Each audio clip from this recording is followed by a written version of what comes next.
About a year ago, on April 25th, 2021, I developed my first roll of black and white film.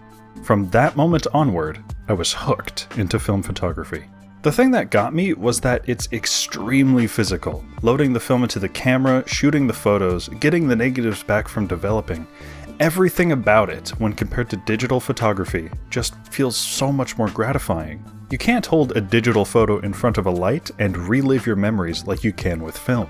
Not only does film physically feel better and more substantial than digital, it also emotionally feels better and more substantial. This is something I already mentioned in my first video about film photography. When you take a picture with your phone or a DSLR, those images are automatically captured in a digital format, and from there, they can be copied again and again and again until the original image is completely lost in a sea of copies. But with film photography, there's only one definitive image that actually exists. These photo negatives are one of a kind, and that makes them special. A film photo's uniqueness makes it special. Getting a digital photo to have the same impact is, in my opinion, almost impossible. I'm sitting in this spot. You can relive this exact moment right now. You can see memories. How crazy is that? That alone that's magic. That's literally magic. We can take photos of stuff and there it is. You have a physical memory that you can see. It's crazy. So it's all well and good that film feels better than digital, but there's also a more practical reason to shoot it. Before I got into film photography, I was sort of creatively frustrated.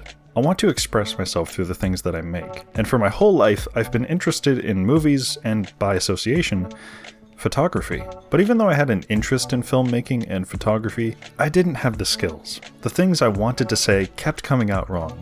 Bad videos and bad photos. This is obviously to be expected when you start out, but for photography in particular, it felt like no matter how hard I tried, I couldn't improve. My pictures kept coming out too normal, I guess. They never quite captured how it felt to be there when I took the picture. All of these issues I was having got stripped away when I tried film photography for the first time. Like Destin from Smarter Every Day says, shooting film is different. You stop, and you know you have a limited number of shots, so you take your time and you frame up what you're shooting more carefully. You pull the trigger, and you take the perfect shot. The photo itself might not look perfect, but it is, because you were in the moment more when you took it. This deliberation is essential for film photography, especially if you're using a fully mechanical camera, and I've naturally become a much better photographer because of it. I'm not over here making high art or anything, but the photos I capture on film come much closer to the essence of what it was like to be there when I took the shot. And I think at the core of it, that's all I really want to do. I want to capture how I feel at a particular time in a particular place. Once captured, I can then show that moment to other people, or even just keep it to myself so that I can come back to it and remember. So yeah, film photography is pretty awesome. I highly encourage anybody watching this to go out and get a film camera like this one, or to just buy a disposable camera and give it a shot. And that's about everything from me. Thanks for watching, everybody.